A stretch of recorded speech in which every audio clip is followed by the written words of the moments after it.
emmène aujourd'hui dans la salle 1 à Drouot. Nous présentons durant cette vente un ensemble de sculptures exceptionnelles d'Étienne Martin, dont vous retrouverez le grand poisson-cœur, la nuit Nina, Torse Janus, et tout particulièrement cette sculpture demeure 11 ou la 21e lame du tarot, qui est une sculpture tout à fait exceptionnelle, numérotée 1 sur 4. Autre lot intéressant, on va se diriger vers un ensemble de 3 catalogues de Pierre Soulages, dont chacun renferme des estampes originales de l'artiste. Il s'agit d'éditions de luxe en numérotation limitée. Au point de vue des tableaux, on peut retenir ce tableau de Velikovic, qui est un diptyque tout à fait dans le style de l'artiste. Nous avons également un Pasqua, avec un grand visage, un ensemble orientaliste, toujours Mantel, avec la Guédra et la Fantasia. Pour les œuvres sur papier, nous avons ce petit Jean Bazaine et 2 œuvres de Maria Elena Vieira da Silva.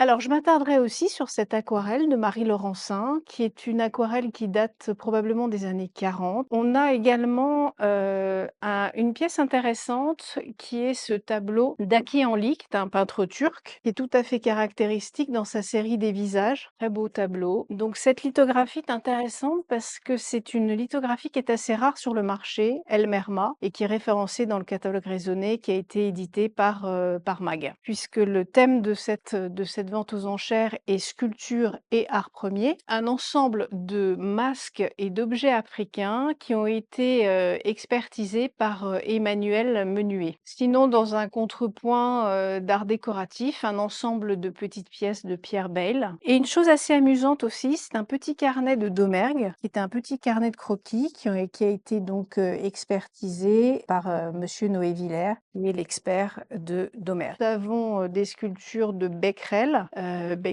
qui est tout à fait spécialisé dans tout ce qui est félin. Donc on a 2 sculptures, le panthère à l'affût et panthère marchand, juste là-bas. Et toujours dans la lignée de ce que nous avons défendu depuis bien longtemps, l'artiste Jorge Borras, avec un ensemble de 4 sculptures, dont des pièces phares comme le gorille, ou bien cette pièce qui est bien amusante, l'art et l'équilibre. Comme vous le savez, l'étude est très attachée à Igor Mitoraï. Donc là, nous avons 2 petites pièces d'Igor Mitoraï, un tout petit masque, une tête bandée et un Centurion 2, qui est une pièce tout à fait classique d'Igor Mitoraï. Pour le reste, je vous invite à nous retrouver lundi prochain de 11h à 18h en salle 1 à Drouot et pour la vente aux enchères le mardi 11 mars à 14h.